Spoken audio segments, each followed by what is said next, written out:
नमस्ते दोस्तों, स्वागत है आपका आईक्यू इनसाइट्स पर।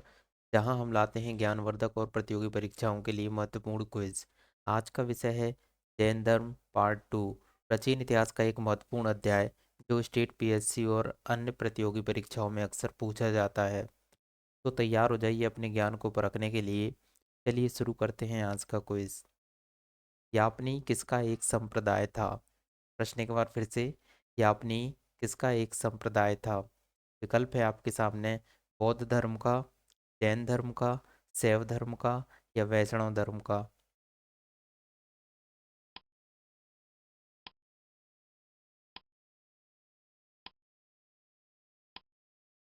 सही उत्तर है बी, जैन धर्म का।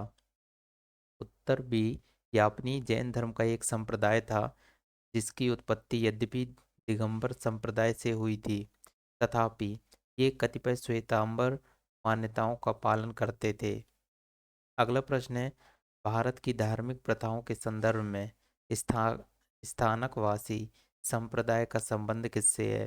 प्रश्न एक बार फिर से। भारत की धार्मिक प्रथाओं के संदर्भ में स्थानकवासी संप्रदाय का संबंध किससे है? विकल्प है आपके सामने: बौद्ध मत, जैन मत, वैष्णव मत या शैव मत।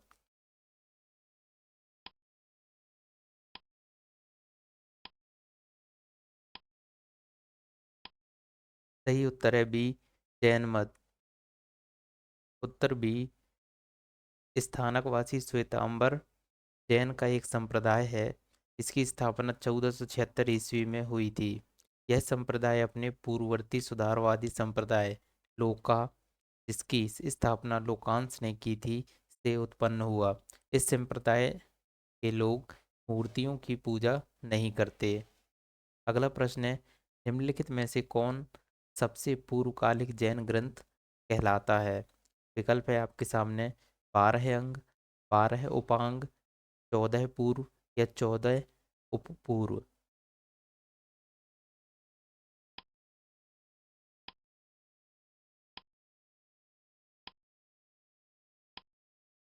सही उत्तर है सी, 14 पूर्व। उत्तर सी, 14 पूर्व प्राचीनतम जैन ग्रंथ है। अंतिम नंद राजा के समय में संभूत विजय तथा भद्रबाहु जैन संघ के अध्यक्ष थे, तथा ये ही महावीर द्वारा प्रदत्त 14 पूर्वी के विषय में जानने वाले अंतिम व्यक्ति थे। अगला प्रश्न है: प्रारंभिक जैन साहित्य निम्नलिखित में से किस भाषा में लिखे गए? प्रश्न एक बार फिर से। प्रारंभिक जैन साहित्य निम्नलिखित में से किस भाषा में लिखे गए? विकल्प है: अर्थ मागधी, पाली, प्राकृत या संस्कृत।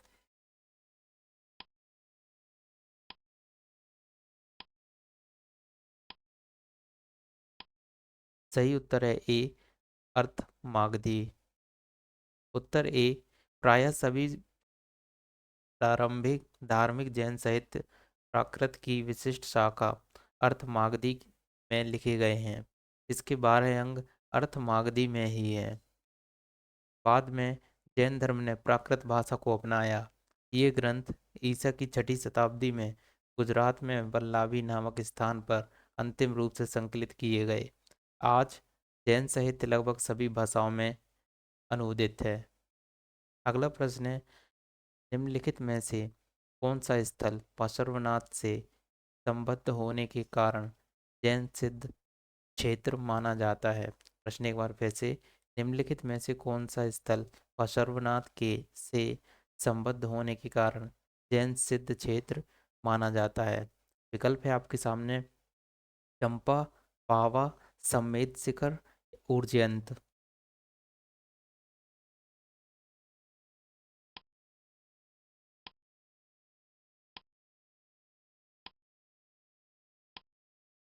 सही उत्तर है सी, समेत शिखर। उत्तर सी, बसवनाथ जैन धर्म के 23वें तीर्थंकर ने जिन जिनका जन्म वाराणसी में महावीर स्वामी से 250 वर्ष पहले लगभग 850 ईसा पूर्व में हुआ था। काशी के शासक इक्ष्वाकुवंशी अश्वसेन उनके पिता थे, तथा महारानी वामा उनकी माता। 30 वर्ष की आयु के बाद उन्होंने गृह त्याग कर अपना जीवन वैराग्य तथा तपश्चर्या में लगाया। वाराणसी के निकट आश्रम पद उद्यान में समाधिस्थ होकर कठिन तपस्या करने के उपरांत उन्हें 84वें दिन कैवल्य यानी ज्ञान प्राप्त हुआ। पार्श्वनाथ का महापरिनिर्वाण समेत शिखर यानी समेत पर्वत पर हुआ। इसी कारण यह जैन सिद्ध क्षेत्र माना जाता है। अगला प्रश्न है, निम्नलिखित में से कौन सा आरंभिक जैन साहित्य का भाग नहीं है? प्रश्न एक बार फिर से, निम्नलिखित में से कौन सा आरंभिक जैन साहित्य का भाग नहीं है? विकल्प है आपके सामने, थेरी गाथा, अवारांग सूत्र, सूत्र कृतांग, बृहत कल्प सूत्र।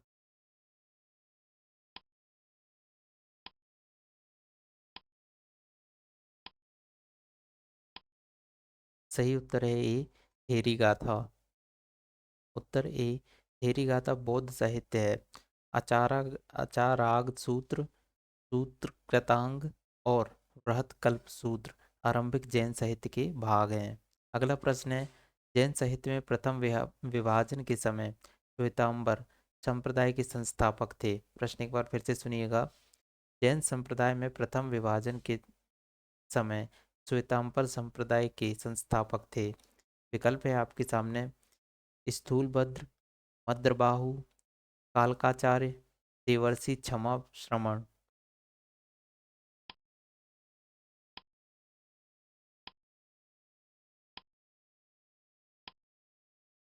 सही उत्तर है ए, स्थूलभद्र। उत्तर ए, मौर्य काल में मगध में अत्यंत भीषण दुर्भिक्ष पड़ा। फलतः वहां रहने वाले जैन संघ के भद्रबाहु द्रुत केवली अपने अनुयायियों को लेकर दक्षिण चले गए। जैन संघ का यह भाग दक्षिण मैसूर के कुट्टान प्रदेश में बस गया। अकाल समाप्त होने के बाद भद्रबाहु अपने अनुयायियों के साथ पुनः लौट आए, किंतु जैन संघ के नियमों को लेकर भद्रबाहु और स्थूलभद्र के बीच मत वैभिन्न हो गया।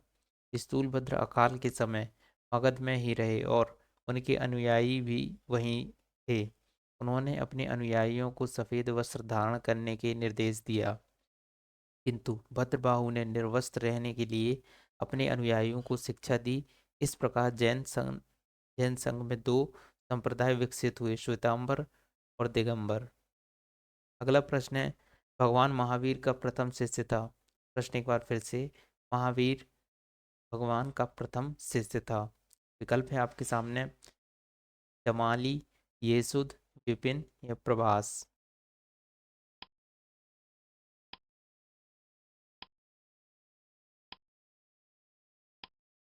सही उत्तर है ए, जमाली। उत्तर ए, भगवान महावीर का जन्म क्षत्रिय सामंत सिद्धार्थ के यहाँ 599 ईसा पूर्व में हुआ था। उनकी पत्नी का नाम यशोदा था। उनसे प्रियदर्शना नामक एक पुत्री उत्पन्न हुई। उस पुत्री का विवाह जमाली नाम के क्षत्रिय से हुआ था, जो बाद में महावीर स्वामी का अनुयायी बन गया। यह उनका प्रथम शिष्य था। अगला प्रश्न है, महावीर का प्रथम अनुयायी कौन था? प्रश्न एक बार फिर से, महावीर का प्रथम अनुयायी कौन था? विकल्प है आपके सामने, जमाली, यशोदा, अणुजा, त्रिशला।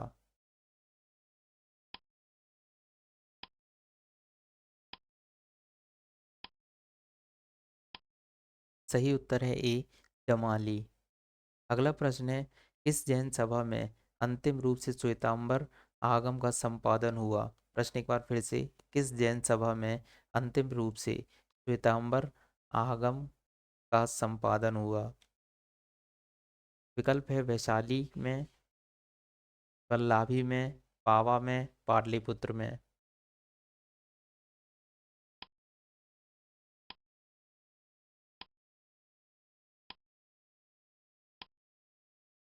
सही उत्तर है डी, पाटलिपुत्र में। उत्तर डी, चंद्रगुप्त मौर्य के शासनकाल में पाटलिपुत्र में प्रथम जैन सम्मेलन आयोजित किया गया, जिसमें श्वेतांबर आगम का संपादन किया गया। क्योंकि प्राचीन जैन शास्त्र नष्ट हो गए थे, अतः उन्हें पुनः एकत्र करने के लिए चतुर्थ शताब्दी ईसा पूर्व में प्रथम प्रथम जैन महासभा का आयोजन किया गया था, जिसमें भद्रबाहु के अनुयायियों ने भाग नहीं लिया था। अगला प्रश्न है, जैन साहित्य से संबंधित निम्नलिखित कथनों को पढ़िए तथा सटीक विकल्प को चुनिए। प्रश्न एक बार फिर से, जैन साहित्य से संबंधित निम्नलिखित कथनों को पढ़िए तथा सटीक विकल्प को चुनिए। कथन, श्वेतांबर धर्मसूत्र में 12 अंग शामिल हैं। दूसरा कथन है, श्वेतांबर परंपरा के अनुसार इन अंगों का संकलन वल्लभी में आयोजित धर्मसभा में किया गया था। प्रश्न एक बार फिर से, पहला कथन है, श्वेतांबर धर्मसूत्र 12 अंग शामिल है। दूसरा, श्वेतांबर परंपरा के अनुसार इन अंगों का संकलन वल्लभी में आयोजित धर्मसभा में किया गया था। विकल्प है, पहला, कथन एक और कथन दो दोनों सही हैं। बी, कथन एक गलत है लेकिन कथन दो सही है। सी, कथन एक एवं कथन दो दोनों गलत हैं। डी, कथन एक सही है लेकिन कथन दो गलत है।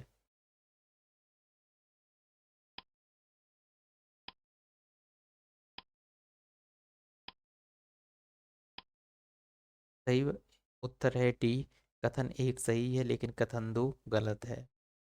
उत्तर डी, श्वेतांबर मतानुयायियों ने प्रथम जैन संगति, जो 310 ईसा पूर्व में पाटलिपुत्र में हुई थी, में 12 अंगों का संकलन किया। दिगंबरों का मानना था कि महावीर की शिक्षाएं या 12 अंगों का ज्ञान लुप्त हो चुका है। इन्होंने इस सभा में भाग नहीं लिया था, अतः कथन एक सत्य है तथा कथन दो असत्य है। अगला प्रश्न है, निम्न कथनों पर विचार कीजिए। पहला है, वर्धमान महावीर की माता लिच्छवी के मुख्य चेटक की पुत्री थी। गौतम बुद्ध की माता कोली राजवंश की राजकुमारी थी। 23वें तीर्थंकर पशुपतिनाथ बनारस से थे। प्रश्न एक बार फिर से, वर्धमान महावीर की माता लिच्छवी के मुख्य चेटक की पुत्री थी। गौतम बुद्ध की माता कोली राजवंश की राजकुमारी थी। ये 23वें तीर्थंकर पशुपतिनाथ बनारस से थे। विकल्प है, पहला केवल एक, केवल दो, दो तथा तीन, एक दो तथा तीन।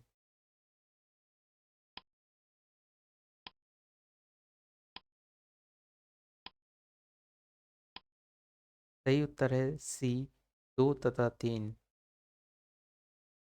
उत्तर सी, वर्धमान महावीर की माता त्रिशला या विदेह दत्ता वैशाली की लिच्छवी कुल की प्रमुख चेटक की बहन थी, न कि पुत्री। इसी कारण मातृपक्ष से वे मगध के हर्यक शासक बिंबिसार तथा अज्ञातशत्रु के निकट संबंधी थे। द्वितीय कथन सही है। तेजवी तीर्थंकर पशुपतिनाथ का जन्म वाराणसी, जो कि बनारस में, भगवान महावीर से लगभग 250 वर्ष पूर्व हुआ था। इस प्रकार विकल्प सी सही है। अगला प्रश्न है, प्राचीन जैन धर्म के संबंध में निम्नलिखित कथनों में से कौन सा एक सही है। प्रश्न एक बार फिर से, प्राचीन जैन धर्म के संबंध में निम्नलिखित कथनों में से कौन सा एक सही है। ए, स्थूल बाहु के नेतृत्व में दक्षिण भारत में जैन धर्म का प्रचार हुआ। बी, पाटलिपुत्र में हुई परिषद के पश्चात जो जैन धर्म के लोग भद्रबाहु के नेतृत्व में रहे, वे श्वेतांबर कहलाए। प्रथम तथा ईसा पूर्व में जैन धर्म को कलिंग के राजा खारवेल का समर्थन मिला। डी, बौद्धों के विपरीत जैन धर्म की प्रारंभिक अवस्था में जैन धर्म में लोग चित्रों को पूजन करते थे।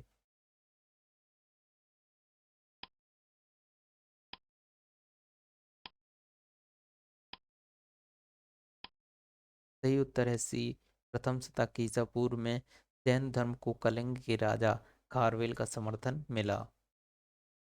उत्तर सी, उपर्युक्त कथनों में केवल सी सत्य है। दक्षिण भारत में जैन धर्म का प्रचार प्रचार आर्य भद्रबाहु एवं उनके शिष्यों द्वारा हुआ था। भद्रबाहु के समर्थक दिगंबर कहलाए। इन्होंने पाटलिपुत्र में आयोजित जैन धर्म की प्रथम महासभा में भाग नहीं लिया था, जबकि कलिंग का छेदी वंशी शासक खारवेल जैन धर्म का अनुयायी था। उसने जैन साधुओं को संरक्षण प्रदान किया और उनके निर्वाह के लिए प्रभुत दान दिए और उनके रहने के लिए आरामदायक निवास स्थान बनवाया। उसने भुवनेश्वर के पास उदयगिरी तथा खंडगिरी पहाड़ियों को कटवाकर जैन भिक्षुओं के निवास के लिए गुहा विहार बनवाए थे। जैन धर्म में प्रारंभिक अवस्था में चित्र पूजा या मूर्ति पूजा प्रचलित नहीं थी। अगला प्रश्न है, निम्नलिखित में से कौन सा कथन जैन सिद्ध के अनुरूप है? पहला, कर्म को विनष्ट करने का सुनिश्चित मार्ग तपश्चर्या है। दूसरा, प्रत्येक वस्तु में चाहे वह सूक्ष्मतम कण हो, आत्मा होती है। तीसरा, कर्म आत्मा का विनाशक है और अवश्य इसका अंत करना चाहिए। प्रश्न एक बार फिर से, इन ये जो दिए गए हैं जैन सिद्धांत है, इनमें से कौन सा कथन सही है? कर्म को विनष्ट करने की का सुनिश्चित मार्ग तपस्या है। प्रत्येक वस्तु में चाहे वह सूक्ष्मतम कण हो, आत्मा होती है। कर्म आत्मा का विनाशक है और अवश्य इसका अंत करना चाहिए। विकल्प है आपके सामने, केवल एक, केवल दो और तीन, केवल एक और दो, एक, दो और तीन।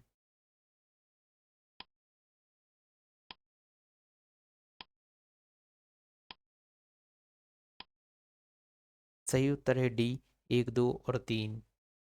उत्तर डी, जैन सिद्धांत के अनुसार सृष्टि के कण कण में जीवों का वास है। इस सिद्धांत में कर्म को बंधन के का कारण तथा सूक्ष्म तत्व भूत भूत तत्व माना गया है, जो जीव में प्रवेश कर उसे नीचे संसार की ओर खींच लाता है। जब कर्म का जीव की ओर प्रवाह रुक जाता है तो उस अवस्था को संवर कहते हैं, तथा जब जीव में पूर्व मौजूद कर्मों का विनाश होने लगता है तो उस अवस्था को निर्जरा कहते हैं। जैनियों का विश्वास है कि प्रत्येक जीव अपने पूर्व संचित कर्मों के अनुसार ही शरीर धारण करता है। जब जीव से कर्म का अवशेष विलुप्त समाप्त हो जाता है, उस स्थिति को जैन धर्म में मोक्ष कहते हैं। जैन धर्म का मोक्ष जैन धर्म में मोक्ष के लिए तीन साधन आवश्यक बताए गए हैं, जिन्हें त्रिरत्न यानी सम्यक दर्शन, सम्यक ज्ञान एवं सम्यक चरित्र कहा जाता है। महावीर ने मोक्ष के लिए कठोर तपस्या तपस्या एवं काया क्लेश पर भी बल दिया है। मोक्ष के पश्चात जीव आगमन के चक्र से छुटकारा पा जाता है तथा वह अनंत चतुष्टय, अनंत ज्ञान, अनंत दर्शन, अनंत वीर तथा अनंत सुख की प्राप्ति कर लेता है। अगला प्रश्न है, समाधि भरण किस दर्शन से संबंधित है? प्रश्न एक बार फिर से, समाधि भरण किस दर्शन से संबंधित है? विकल्प है आपके सामने, बौद्ध दर्शन, जैन दर्शन, योग दर्शन, लोकायत दर्शन।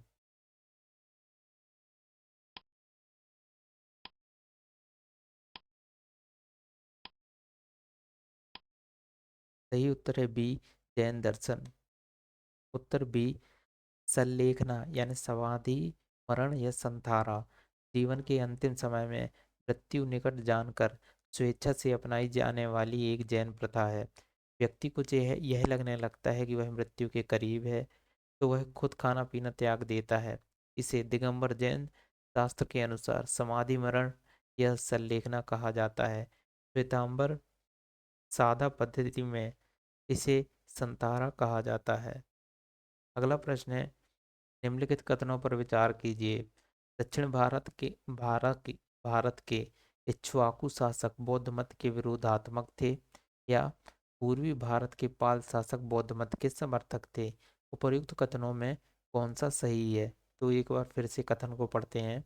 पहला कथन है, दक्षिण भारत के इक्ष्वाकु शासक बौद्ध मत के विरोधात्मक थे। दूसरा, पूर्वी भारत के पाल शासक बौद्ध मत के समर्थक थे। विकल्प है केवल एक, केवल दो, दोनों एक और दो, ना ही एक ना ही दो।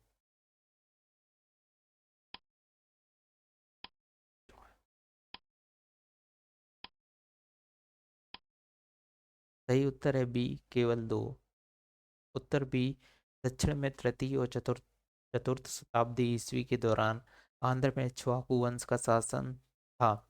इस वंश के यहाँ कुल 7 शासक हुए, जिनकी लगभग सभी रानियां बौद्ध मतावलंबी थीं। यहाँ नागार्जुन कोंडा स्थित मूर्तियों में बुद्ध की विशाल मूर्तियां शामिल हैं। यद्यपि इक्ष्वाकुओं ने बौ- वैदिक धर्म का पालन किया, किंतु इन्होंने साथ ही बौद्ध धर्म का समर्थन किया। बंगाल में पाल शासन के दौरान बंगाल महत्वपूर्ण बौद्ध केंद्र के रूप में उभरा। ऐसा पाल वंश द्वारा बौद्ध मत के समर्थन के कारण संभव हुआ। स्पष्ट है कथन एक गलत है और कथन दो सही है। अगला प्रश्न है, अजीवक संप्रदाय के संस्थापक थे।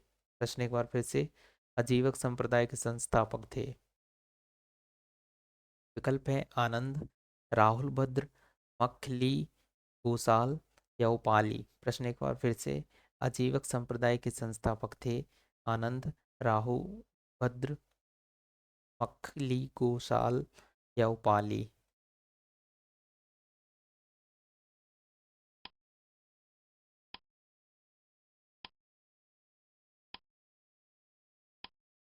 सही उत्तर है सी, मखली गोसाल। उत्तर सी, मखली गोसाल प्रारंभ में महावीर के शिष्य थे, किंतु बाद में मतभेद के चलते इन्होंने महावीर की शिष्यता त्याग कर अजीवक नामक स्वतंत्र संप्रदाय की स्थापना की। इनका मत नियतिवाद कहा जाता है, जिसके अनुसार संसार की प्रत्येक वस्तु भाग्य द्वारा पूर्व नियंत्रित एवं संचालित होती है। अगला प्रश्न है, निम्नलिखित में से किसने प्रतिपादित किया कि भाग्य ही सब कुछ निर्धारित करता है, मनुष्य असमर्थ होता है। प्रश्न एक बार फिर से, निम्नलिखित में से किसने प्रतिपादित किया कि भाग्य ही सब कुछ निर्धारित करता है, मनुष्य असमर्थ होता है।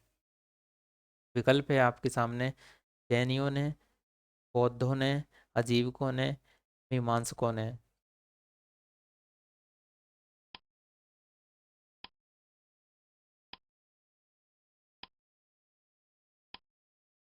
सही उत्तर है सी, अजीवकों ने। अगला प्रश्न है, संप्रदाय जो नियति की अटलता में विश्वास करता था। प्रश्न एक बार फिर से, संप्रदाय जो नियति की अटलता में विश्वास करता था। जैन, अजीवक, चारवाक और बौद्ध।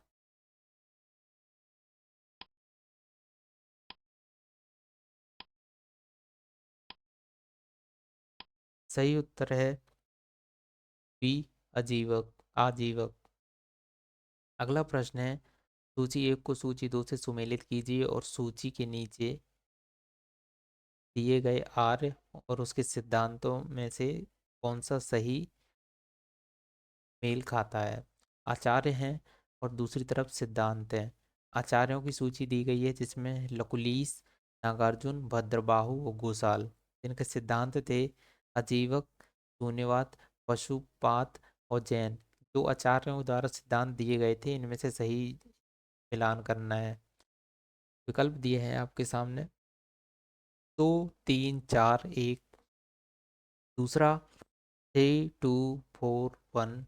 सी, 1 2 3 4। डी, 3 1 4 2।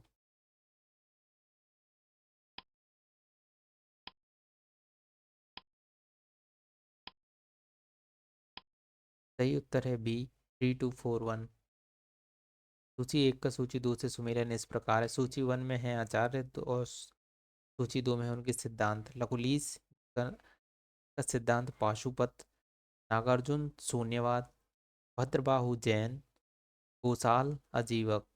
अगला प्रश्न है, बराबर की गुफाओं का उपयोग किसने आश्रय गृह के रूप में किया था। प्रश्न एक बार फिर से, बराबर की गुफाओं का उपयोग किसने आश्रय गृह के रूप में किया था। विकल्प है आपके सामने, आजीविकों ने, थारुओं ने, जैनों ने, तांत्रिकों ने?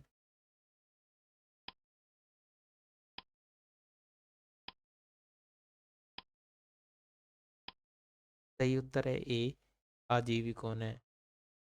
उत्तर ए, मौर्य युग में पर्वत गुफाओं को काटकर निवास स्थान बनाने की कला का पूर्ण विकास हुआ।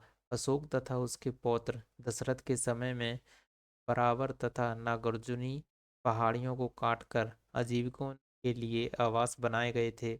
अशोक के समय बराबर पहाड़ी की गुफाओं में सुदामा की गुफा तथा कर्ण चौपड़ नामक गुफा सर्व प्रसिद्ध है।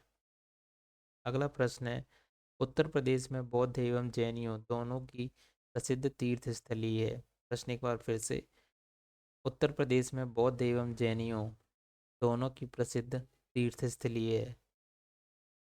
विकल्प है सारनाथ, कौशाम्बी, कुशीनगर, देवीपाटन।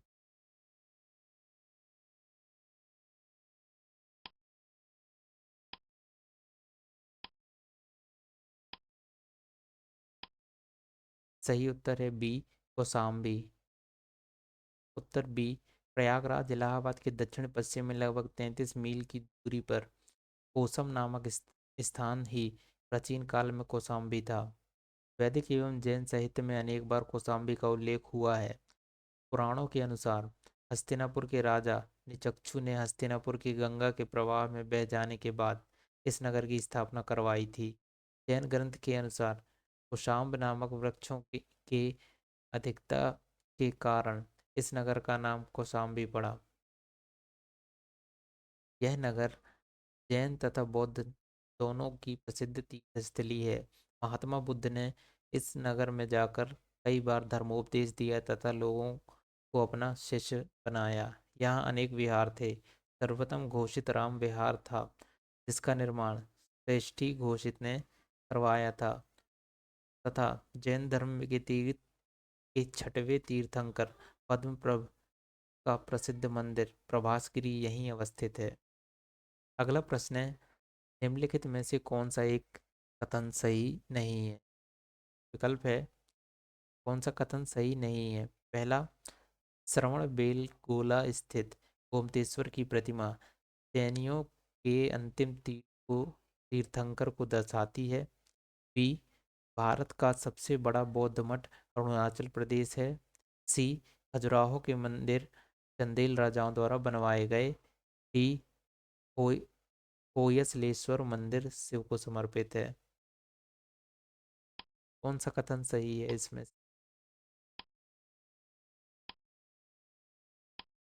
सही उत्तर है ए, श्रवण बेलगोला स्थित गोमतेश्वर की प्रतिमा जैनियों के अंतिम तीर्थंकर को दर्शाती है। उत्तर ए, श्रवण बेलगोला कर्नाटक राज्य में स्थित है। यह गंग शासक रचमल्ल चतुर्थ पंचमल्ल के शासनकाल में चामुंडराय नामक मंत्री ने लगभग 981 ईस्वी में बाहुबली यानी गोमतेश्वर की विशालकाय 57 फीट ऊंची जैन मूर्ति का निर्माण करवाया। बाहुबली प्रथम जैन तीर्थंकर ऋषभदेव के पुत्र माने जाते हैं। अन्य तीन कथन सही हैं। अगला प्रश्न है, श्रवण बेलगोला में गोमतेश्वर की विशाल प्रतिमा किसने स्थापित करवाई थी? प्रश्न एक बार फिर से, श्रवण बेलगोला में गोमतेश्वर की विशाल प्रतिमा किसने स्थापित करवाई थी? विकल्प है आपके सामने, चामुंडराय ने, कृष्ण प्रथम ने, कुमार पाल ने, तेजपाल ने।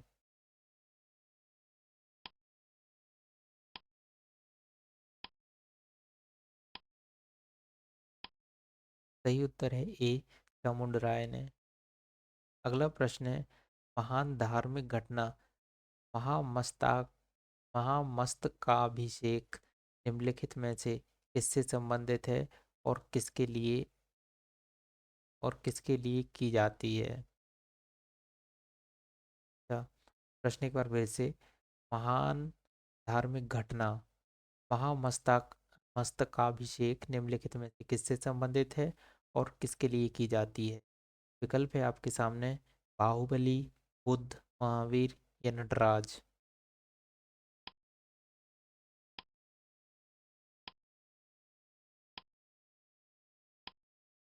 सही उत्तर है ए, बाहुबली। उत्तर ए, महामस्तकाभिषेक जैन धर्म का एक महत्वपूर्ण उत्सव है जो 12 वर्ष के अंतराल में कर्नाटक राज्य के श्रवण बेलगोला में आयोजित किया जाता है। यहाँ पर भगवान संत गोमतेश्वर बाहुबली की 57 फीट ऊंची मूर्ति स्थापित है। धन्यवाद दोस्तों, आपका इस वीडियो में जुड़ने के लिए धन्यवाद। उम्मीद है आपने इसे एंजॉय किया होगा और आपके ज्ञान में भी वृद्धि हुई होगी। अगर आपको वीडियो पसंद आया हो तो इसे लाइक करना ना भूलें, अपने दोस्तों के साथ शेयर करें और नए अपडेट के लिए चैनल को सब्सक्राइब ज़रूर करें। अगले वीडियो में फिर मिलेंगे, तब तक के लिए कीप लर्निंग और keep growing. Thank you and take care.